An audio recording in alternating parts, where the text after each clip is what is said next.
DeVos for Education Secretary was a good move. Mr. Trump says DeVos, the billionaire philanthropist and one-time head of the Michigan GOP, is going to help him bring school choice to every home in America. The headliner, though, of today's nominations was Governor Nikki Haley to be the U.S. ambassador to the UN. Trump says she is a deal maker, and she is indicating that when the president-elect asks you to represent the country, you do it. That is even though Governor Haley and the president-elect Donald Trump clashed a lot during the primaries. And there does seem to be some concern among Trump's earliest backers about bringing more high-level officials on board who used to be big-time haters, because we heard today that Mitt Romney is still under consideration as Secretary of State, and that's something Mike Huckabee believes should only be offered on one condition. He attacked him on a personal level about his character, integrity, his honor. Well, when you do that, there's only one way that I think Mitt Romney could even be considered for a post like that, and that is that he goes to a microphone in a very public place and repudiates everything he said in that famous Salt Lake City speech and everything he said after that. A transition official told me tonight not to expect any more big announcements about cabinet posts until after the holiday, so we're not going to know about Ben Carson's status as the HUD secretary or not until Friday at the earliest. The president-elect did put out a Thanksgiving message, though, tonight, where he offers up a prayer for healing after what he says was a brutal campaign. Monica. Peter, thank you so much. Also tonight, President-elect Donald Trump has released a Thanksgiving message that Peter just referred to, calling for unity. Let's take a look. We've just finished a long and bruising political campaign. Emotions are raw and tensions just don't heal overnight. It doesn't go quickly, unfortunately. But we have before us the chance now to make history together, to bring real change to Washington, real safety to our cities, and real prosperity to our communities, including our inner cities. So important to me and so important to our country. But to succeed, we must enlist the effort of our entire nation. Joining us now with reaction are Fox News contributor Lisa Booth, from the Washington Times and Fox News contributor Charlie Hurt, and former Clinton pollster and Fox News contributor Doug Schoen. Great to see all of you tonight. Thank you. Hi, Monica. Hi. So in many ways, Donald Trump ran the first 21st century post-ideological campaign. And I think what we're seeing now in this flurry of cabinet appointments is that his choices are really reflecting that. Charlie, let's start with you on this question of who he's putting in these key positions. It does seem like he's reaching for strong, accomplished people who will help him carry forth his agenda and his vision for the country. But it also looks like he's approaching forming a government the way he would go about hiring for one of his businesses.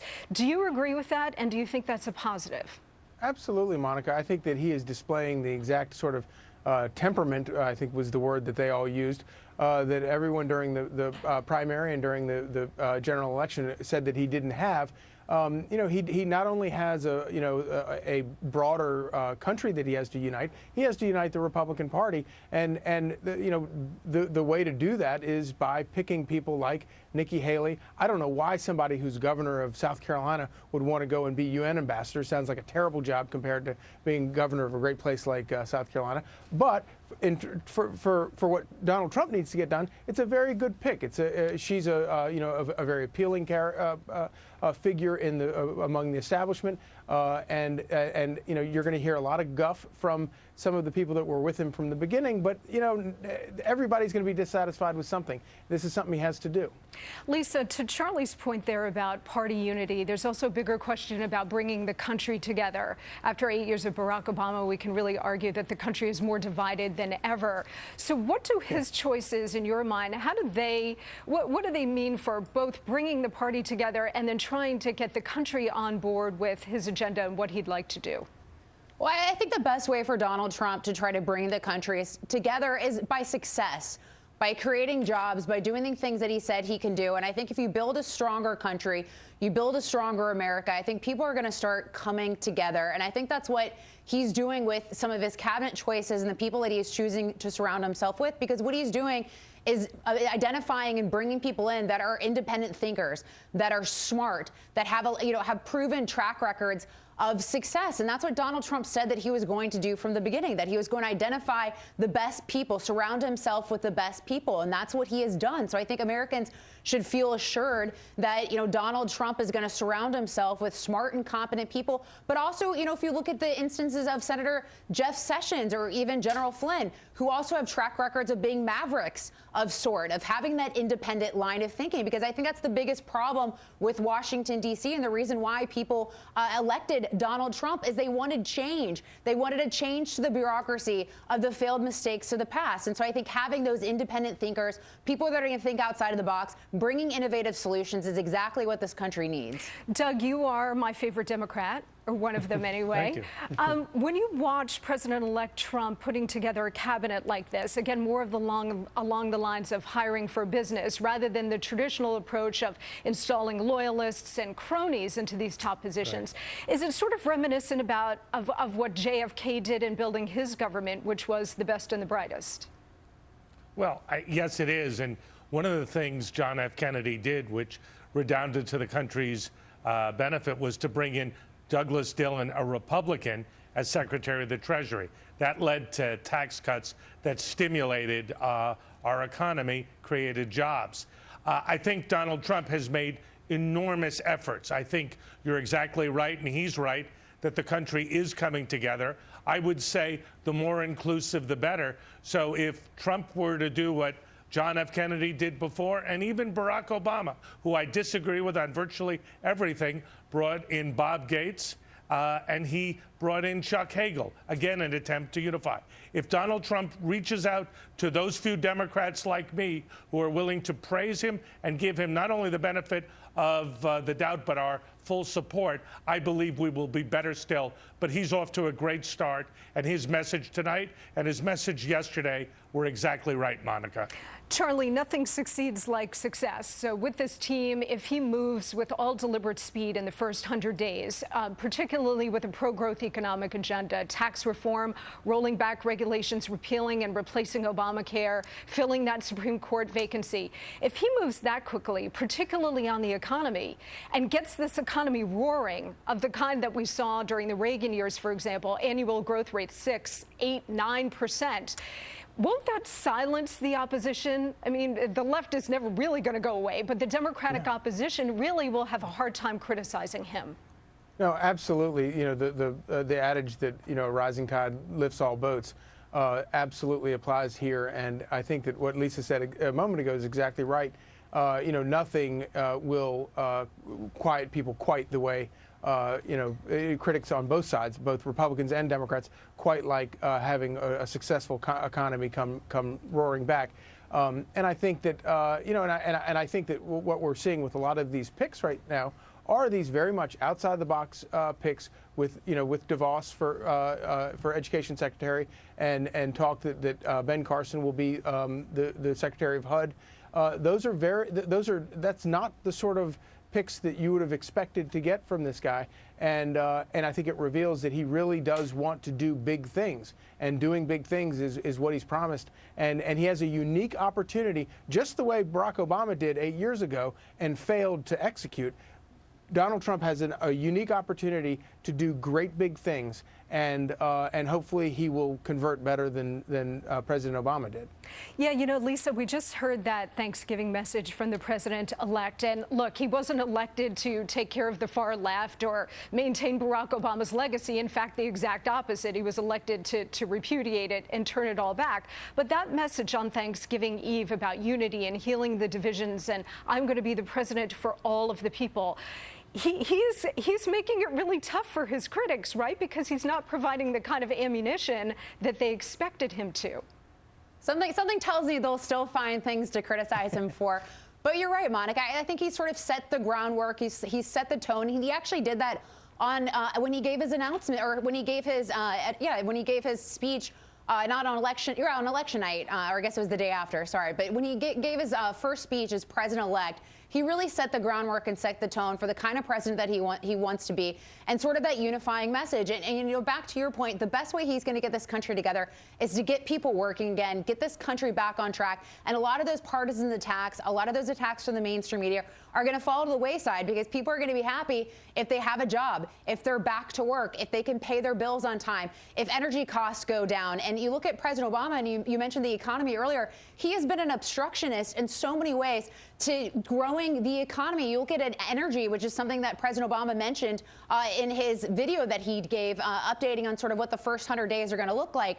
Energy alone, just releasing some of these federal lands that President Obama has been prohibiting and restricting from energy exploration, that can create jobs, get people working again. Something like the Keystone Pipeline. There are so many opportunities that Donald Trump can work towards that are going to get Americans working again, and I think going to bring unity. Yep, unleashing the traditional American engine of growth. Okay, guys, please stand by. Coming up next, right here on Hannity, top Trump allies are warning the president-elect against Mitt Romney as Secretary of State. Is it possible for the former rivals to now work together? Our panel is coming right back with reaction. And later, the liberal mainstream media continues to take shots at Donald Trump. What else is new? We're going to show you the very latest example and get reaction. All that and more as Hannity continues.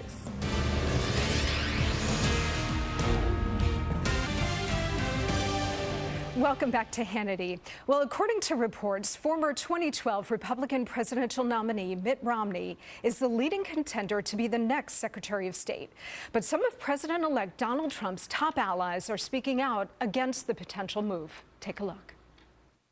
I think the vast majority of Trump's supporters will initially be very unhappy and will be reminded of all the things that Romney said over the year. I can think of 20 other people who would be more naturally compatible with the Trump vision of foreign policy. Right. I'm still very unhappy that Mitt did everything he could to derail Donald Trump.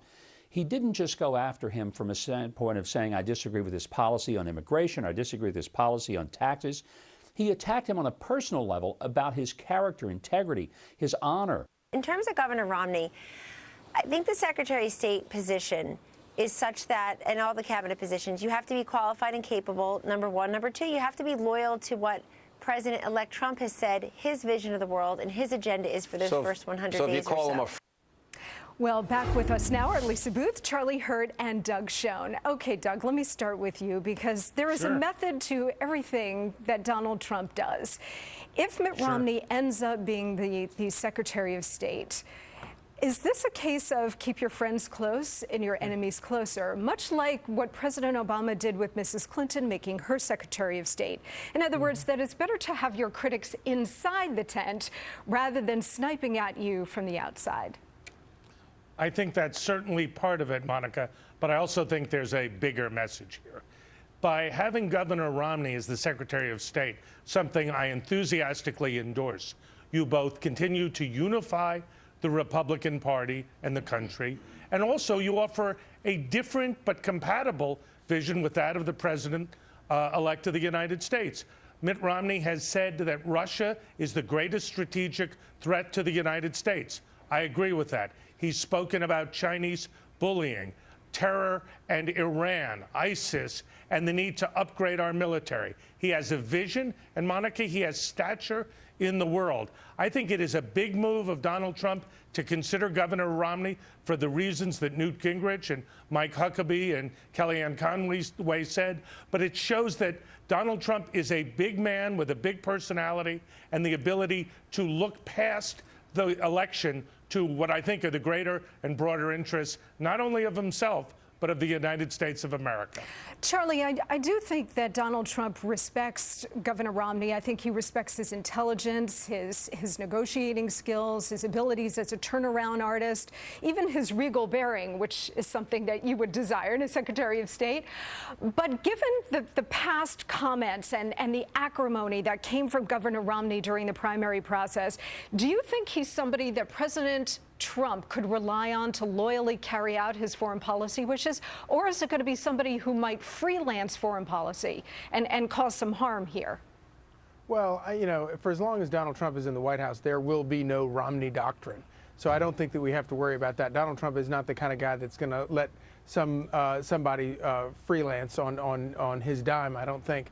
And I also don't think that Donald Trump is all that worried about Mitt Romney being on the outside sniping at Trump, just because he was so ineffective when he was going full bore attacking him during the campaign.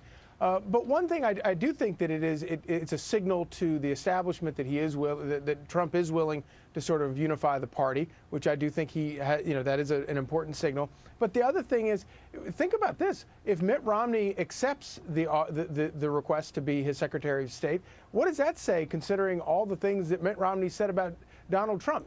Was he kidding about all that, or is he? I mean, imagine the amount of crow he has to eat in order to accept that position and go work for the guy. He might have some splaining to do. Yes. Lisa, so we saw all of these very loyal folks to Donald Trump, Newt Gingrich, Mike Huckabee, Kellyanne Conway, and others go public with their opposition, or at least their resistance to Mitt Romney. We also know that the Trump transition is doing their due diligence on people like John Bolton and Rudy Giuliani for Secretary of State, especially with Rudy. They're going through all of his business relationships and his speeches and so on. So they might still very well be in contention for this top job. How do you think this is ultimately going to play out? Yeah, I mean, there's been no announcement here, but if he ultimately chose to go with Governor Romney as Secretary of State, he certainly has the credentials and the resume to back that up. And I think what we've seen from Donald Trump is him selecting people based off of merit. And yes, he's been loyal to his loyalists as well. We saw him bring in Senator Sessions, General Flynn, and Representative Pompeo as well. So there has been a lot of that, of paying back the people that have been loyal to him. But he's also looking at people based on merit. And I think what he does, if he was to choose someone like Governor Mitt Romney, is coalition building. And that's really important for him, because if you look at the Senate right now, he's probably going to end up with 52 Republicans in the Senate. So he needs to keep all of his Republicans and the entire conference in line with him and together collaboratively moving the country forward in the direction that he wants to move the country. So he's going to need all those different types of Republicans. And I think it shows that, one, he's an adult, being able to look past that, moving beyond that, and seeing someone based off their merit. And two, I think it shows that he wants to bring the Republican Party together and do some big things for the country. Now, ultimately, the decision needs to come down to, does he trust Governor Romney? And we have to trust, based off the conversations that he has had with Governor Romney, that he does if he decides to bring Governor Romney on as Secretary of State. Doug, there's one other thing that nobody has really mentioned here, and that is the desperate need for reform of the entrenched leftist anti-Israel bureaucracy in the State Department. You want a Secretary of State that's going to go in and smash the existing order, as Donald Trump has promised on a larger scale. Who do you think can do that in the most effective way? Well, first, I think, any one of the prospective candidates, John Bolton, Rudy Giuliani, and Mitt Romney can and will do this. You're absolutely right. One, we need to break up the anti-Israel cabal in the State Department. But second, we need someone of great stature who can bring the Israelis and the Palestinians together with leadership and make it clear that it is not going to be a process of Israel giving away the whole West Bank, no more settlements, and basically folding its tent on every issue. I think Governor Romney can do it, but the entire Republican establishment, from what I read and what I see, is for that. And as a strong supporter of Israel, somebody who's worked for 3 prime ministers, I heartily endorse this and think this is a very important step to change American attitudes, policies, and direction. Yes, the State Department needs to be shaken up, just as the diplomacy Absolutely. does on the world stage. All right, guys, thank you so much. Happy Thanksgiving. Thank you, Monica. Great to see you. All right, coming up, the liberal mainstream press continues to launch attacks against President-elect Donald Trump. It's only just begun. We're going to show you the latest example. And later, after the outrage over fake news on social media, liberal journalists are pushing a very questionable story that claims voting machines may have been hacked and that Hillary Clinton likely won the election. Yes, you heard that right. We will have reaction to all of that and more as Hannity continues. Welcome back to Hannity. Well, the liberal media continues to take shots at President-elect Donald Trump, and like I said, it's only just begun. Last night on MSNBC, one reporter called out his transition process. Take a look.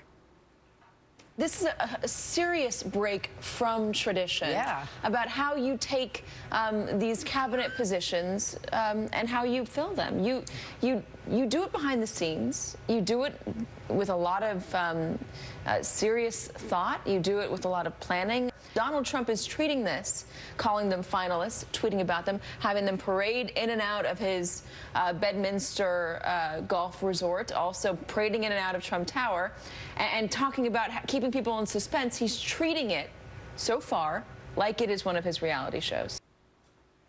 Joining us now with reaction is psychology expert, boy do we need her, also radio host Dr. Gina Loudon, syndicated columnist and Fox News contributor Cal Thomas, and reporter for the Daily Caller, Carrie Pickett. Welcome to all of you. Cal, let me begin with you. Do these elites in the media and elsewhere not understand that the more they pile on Donald Trump, the more sympathy they create for him and the more support he receives? Well, they do, Monica, but you know very well, having worked for Richard Nixon, that bashing the media only gets you so far. Spiro Agnew made that famous speech written by the late William Safire, calling them nattering nabobs of negativism, but that only hardened their resolve. You mentioned something in the previous segment about success. I think success would be the best way to fire back at the press, beginning, as he seems to be indicating he wants to do, with the naming of Betsy DeVos as Secretary of Education, who is very, very much pro-school choice, liberating these poor and minority students from their failing government schools. Now, remember, Trump got 7% more of the African-American vote than Romney did, and he is starting to resonate, I think, with the African-American community. That's the way to overcome the press, not just to bash them all the time, trying to convert them, going to the New York Times building, going to have minimal, if any, success. These people will not change their minds about him no matter what happens. Carrie, I think there was something more interesting going on with Donald Trump's visit to the New York Times building, as much as I love Cal. He had the media come to him, television, and he read them the Riot Act in a very sort of diplomatic way, but they've never seen anything like this before. Then he went to the New York Times building rather than have the Times come to him, which I thought was a very interesting gesture. It was meant to disarm them. Now, I do agree with Cal that that's not going to work with the Times or anybody else on the left, but there is always a method to what he is doing here. So at least he can turn to the American public and say, see, I tried to be magnanimous and gracious. I tried to work with them, and gosh golly, they just wouldn't meet me halfway. Indeed. And what's fascinating here is that the first move he made was when he brought all those media personalities in. He brought in their executives, and he apparently tore them apart. Now, we weren't supposed to know that, and somehow it got leaked out to the New York Post. We don't know who leaked it, but somebody did. And so the New York Times thought, oh, okay, we're going to get him, and we're going to have him come to us. And the fascinating thing here was that even though, say, for example, with his views on, say, climate change, they said, oh, look at this, he's backpedaling on climate change. He's on our side now. And then all of a sudden it turned out not exactly. Apparently he said, no, I'm open to both sides. And he was able to basically control the conversation. The thing I'm a little concerned about, though, is that he's gotten so used to talking directly to the media through Twitter. When he gets to the White House, that's going to be taken away from him. The NSA is going to make sure of it. Well, we'll see. I don't know. He's not really one to give up his social media. And to that point, Gina, I'd love your response on this, because Donald Trump has created a whole new model. He's created a new electoral model. He's created a new coalition. He's created a new way of communicating. And like Presidents Nixon and Reagan before him, he has discovered that the most effective way to get his message to the American people is to go over the heads of the elite media and take his message directly to them. And he's got a weapon, as Carrie just mentioned, he's got a weapon that Nixon and Reagan did not have, which is social media. How do you think he's going to manage his critics going forward? You make such a great point here, Monica, and I'm glad you alluded to this, because I think it's the psychology behind all of this that the media still has not caught on to in their elitist attitude, and it is this: they need him a lot more than he needs them. He proved that when he defeated 16 other capable and competent Republicans. He proved that when he defeated the best that the Democrat Party had to offer. And he proved that when he changed the way media is done by engaging social media, by letting the people who are presenting this fairly go ahead and present it fairly and do well. If you look, and don't trust me on this, nobody has to, look at the ratings of those who presented both sides fairly. You will see they are soundly defeating those who presented that biased leftist media notion the whole way along. So it's all there for them to see if they just decide to open their eyes. Well, I'm not sure they ever will, Gina, but hope springs eternal. And I think Donald Trump just relishes keeping everybody off balance. So the next couple of years are going to be very interesting. Guys, thank you so much. Happy Thanksgiving. Happy Thanksgiving. Coming up next, after the uproar over fake news stories on the internet, some in the liberal media are pushing a baseless report that Hillary Clinton may have won the election because voting machines were hacked. Our panel will have reaction next. And later, authorities are ramping up security as nearly 50 million Americans travel for the Thanksgiving holiday. Catherine Herridge will be here with a report. Also, we'll have reaction from Dr. Sebastian Gorka and James Rosen. All that and more as Hannity continues.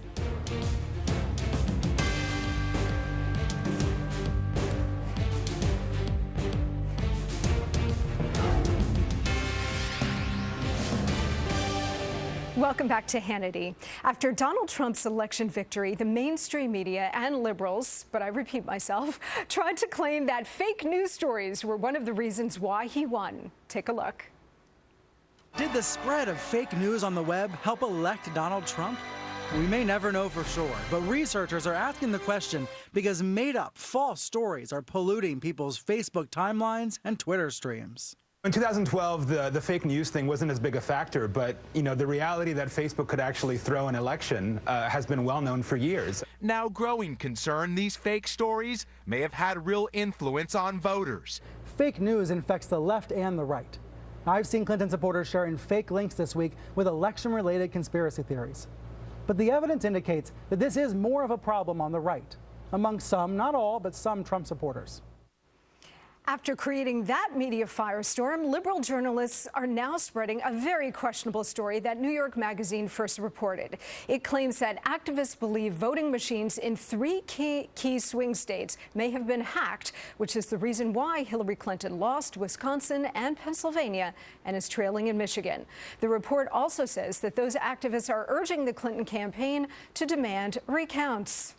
Joining us now with reaction is Reverend Darrell Scott, who served as CEO for the National Diversity Coalition for Donald Trump, The Hill contributor Kristen Tate, and Fox News contributor Guy Benson. Welcome to all of you. So, Guy, let me begin with you. Any reason for Donald Trump's victory, except Donald Trump, his platform, and the fact that the American people want to change, right? The left simply cannot accept this, will not accept this, and they're reaching for so desperately and in such a diluted way for any way to try to derail Donald Trump's presidency. That's right, and happy Thanksgiving, Monica. You too. This is preposterous.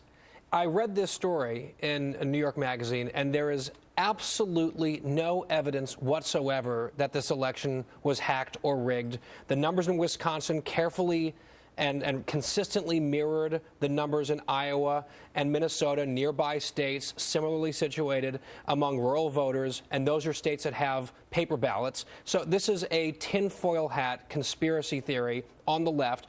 And you just played the whole montage there of the fake news panic that we've seen from much of the mainstream press. These are also some of the same people who had the vapors over Donald Trump talking about the election maybe being rigged, hedging on whether he would accept the results. They said this is tearing at the very fabric of our republic. And now many of those exact same people are turning around saying she should contest this. This was stolen based on zero evidence, and it's embarrassing. Well, the left, Kristen, is so good at projection, accusing the other side of what they themselves are guilty of. To Guy's point, David Becker, who's the executive director of the Center for Election Innovation and Research, told the Daily Beast today, not exactly a right-wing website, that, quote, there is zero evidence of tampering, zero. So where is the left going with this? They have nothing here. Another big complaint from the left is that, oh, Hillary won the popular vote. You know what? If you don't like the Electoral College, too bad. That's how we do elections in this country. And while the left is sitting there having their little arguments about the popular vote, they are completely clueless about why they lost this election. They don't They're clueless. Hillary spent the time on the campaign trail pandering to rich donors on the coasts, completely ignoring the forgotten men and women in the heart of this country. She had the audacity to go on TV and brag about putting coal miners out of business, and she is now shocked that she lost Pennsylvania and Ohio. It's unbelievable. The Democrats need to do some real self-reflection and ask why they lost this election. And you know, Reverend Scott, to that point, a very famous former far-left congressman, Barney Frank, gave a fascinating interview this week to the New Yorker magazine in which he said exactly that. He's calling his party to account. He's saying we've got to take a close look at ourselves. Why have we lost the white working class vote? Why have we lost states like Pennsylvania and Wisconsin? We've got to look at ourselves here. And the other interesting thing he said is that the Democratic Party has been inflexible on issues like environmental policy. Now, climate change is a bridge too far for Barney Frank, but the overall message here from Barney Frank is like, look, I am on the far left, but I still want to win. And guys, if we want to win in the future, we got to take a close look at ourselves. Yes. I mean, the Democratic Party has eaten crow, and now they're snacking on sour grapes, and they've gotten bitter. So they're coming with these preposterous stories about fake news. No one's been a victim of fake news stories more than Donald Trump.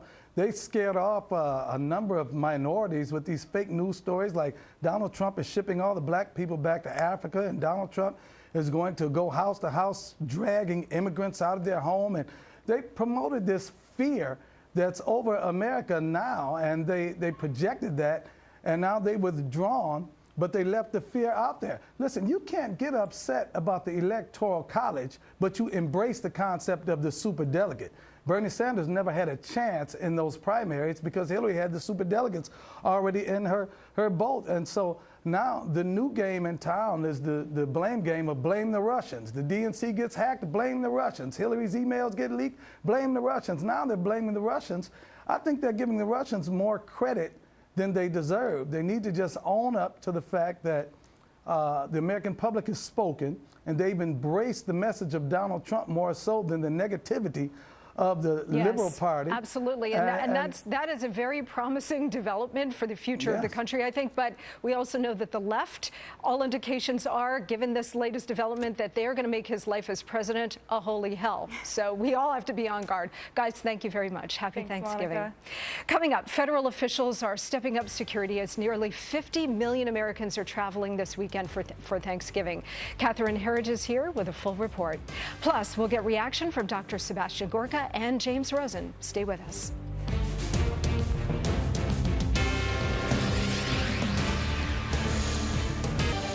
Welcome back to Hannity. Federal officials are warning law enforcement agencies across the country about the potential for an ISIS terror attack as nearly 50 million Americans are traveling this year for Thanksgiving. Chief Intelligence Correspondent Catherine Herridge has the latest on train travel. Catherine? For Amtrak, this is the busiest travel period of the entire year. They're expecting 750,000 passengers over the next 5 days, and the peak days are Tuesday, today, and Sunday. Here at Washington's Union Station, many passengers said that they prefer the trains to flying, and they feel okay with a high level of security. I guess I'm kind of neutral to it. I guess in a way it makes you feel a little bit more safe. I just messaged that to my parents. I was like, there's extra security today for some reason. I just feel like it's been less of a target, so generally speaking, it seems safer. If you're on the trains this weekend, you can expect to see these K-9 teams. Their specialty is explosive detection. They really have the ability to clear large groups of passengers quickly and efficiently. Amtrak told reporters this week that the security is high, but it's really unchanged from what they had last year. Amtrak police are increasing their presence along with local, state, and federal partners, as well as increasing canines throughout the stations and on railways along our right-of-way. That's typical for any holiday. We would always boost our efforts security-wise. If you look closely this weekend, you may see this special scanning technology. It has the ability to scan an entire crowd and look for suspicious devices. Homeland Security and the TSA also have a role this weekend. They have these crisis response teams. They have a surge capacity, and they deal with terrorism as well as criminal activity.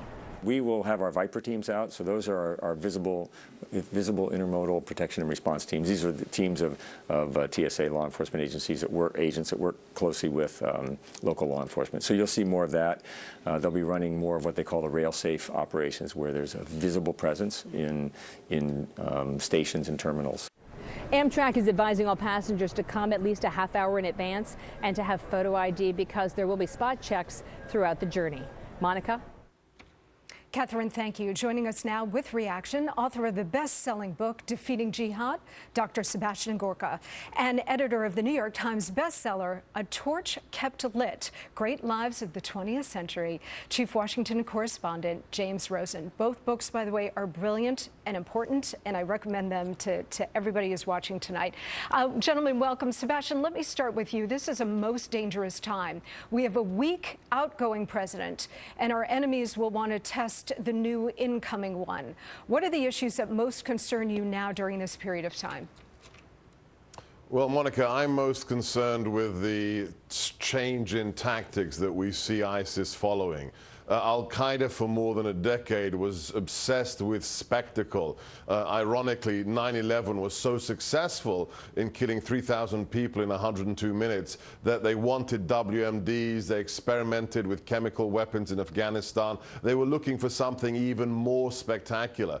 ISIS is far more pragmatic. They've taken a leaf out of the classic irregular warfare insurgent handbook, and they understand that for a low investment with minimal or no training, you can cause a lot of havoc and kill lots of people. The Nice attack is the classic example. One man with a truck, scores of people killed. So ISIS has gone back to basics, and a holiday like this one is so attractive to them because they're looking for high concentrations of unarmed civilians, and that's what you have on Thanksgiving.